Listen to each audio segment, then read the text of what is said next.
going? Hey guys, welcome to Herding Little Cows to the Glory of God. Excuse my voice, I've had a tickle in my throat, allergy stuff for the past 2 days, so I actually sound better than I did yesterday. So anyway, I wanted to do a book review today of books we enjoyed at the library this week.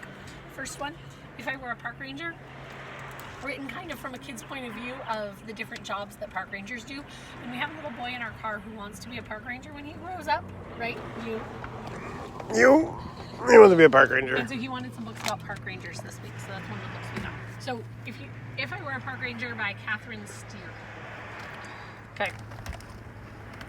Moses Goes to a Concert. I also have Moses Goes to School. I'll show you that title. But Isaac Millman, Moses is deaf, and so it explains things about deaf culture. And then as you're reading the book, if some of you don't know, Virginia has learned ASL, so she's learned about deaf culture, but this is a picture book. And as you're reading the book, it also shows you how to sign different parts of the thing. Oh, wait, there's a baby. Where's the baby? Where'd the baby go? Hello. Hello. This is our Monday morning routine. We're at the laundromat right now. We read all our books, and so we're taking them back to the library. Next book, Old Home Day. Old Home Day by Donald Hall. This is the same author as Oxcart Man, which I really enjoy. And this book is about a town started by a guy living on a lake with his family, and just as generations go on, kind of how the town evolved. It's a really neat book. I did change some stuff at the start of the book because it was talking about tens of thousands of years ago and whatever. So, but the rest of it's fine. Yeah, it's just the first 1 or 2 pages is talking about how the lake formed. So, Samuel. Yeah. Samuel read this book, The World Turned Upside Down, the Yorktown victory that won America's independence. Tell us about it. So, Yorktown or the book? The book. The book. So it starts with talking about the Marquis de Lafayette, and then it goes through all the build-up for Yorktown, and then it ends, like it goes through the siege and stuff, and their tactics, and then the surrender and what that meant for people. Okay. Next book. I didn't actually have time to do this week. In case you haven't heard, we've had a very busy week. So we pick up books on Monday. On Wednesday, Virginia got engaged, and on Saturday, we found out we're expecting a baby. So some of these books are going back unread, but I wanted to mention this book because it looks really good. It's called The Oxford Book of Children's Verse in America, and it's chosen and edited by Donald Hall, the same guy that wrote the book Old Home Day. But it's poems from all different parts of history.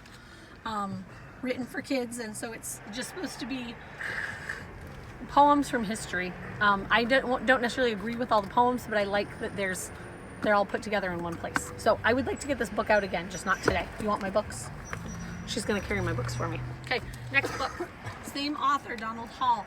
Lucy's Christmas. I said in one of my other videos, Lucy's Summer was about a girl whose mom had a millinery shop and made hats. This is that same family, but it talks about the Christmas traditions and going to church on Christmas Eve, and how their family had gotten a new stove, and what a big deal it was, and how the neighbors would come over just to admire their stove.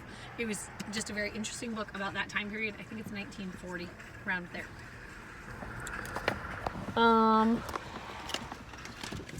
Hold on. Okay. Chocolate. I've mentioned this author a couple times, Robert Burley. This was one of the books we liked. If you don't remember, about a month ago we went to Pennsylvania, and one of the things we did was we went to the Hershey Chocolate Factory and learned how they made chocolate. This book explains in more detail about chocolate and where it came in culture. There's a couple pictures that you may not like, but they're true pictures of what the Aztec Empire looked like and things like that. But it talks about chocolate and how chocolate has been and gotten all over the world. So it's pretty interesting. And all over our faces. And all over our faces. And of course, there's a photo bomber. Ah! What are you doing sneaking up on me? Don't sneak up behind Daddy, ever. Sorry. And Amelia Bedelia. Of course, we like Amelia Bedelia. If you've never read Amelia Bedelia, let me just read you one page. I'm randomly picking a page and go west. Go west, Amelia Bedelia. When Jake and Amelia Bedelia returned, Uncle Buck was there to greet them. He helped Amelia Bedelia off her horse. Her first steps were pretty wobbly. "Atta girl," said Uncle Buck, "you survived. How's my favorite, Tenderfoot?" Most of me is fine, said Amelia Bedelia. My feet are not the part that is tender. Uncle Buck chuckled. Well, you are just saddle sore, he said. Rub this liniment on you. And so she just doesn't take anything as it said. Like, tenderfoot does not mean that your feet are tender. What's your horse's name? She asked. Two-Bit, said Jake. He's a quarter horse. You got a good deal, said Amelia Bedelia. That horse is worth at least $1. So it's fun, and then I get to explain to the kids what the different sayings mean. Sometimes they're saying the kids have never heard, but they really like Amelia Bedelia. We get those most times.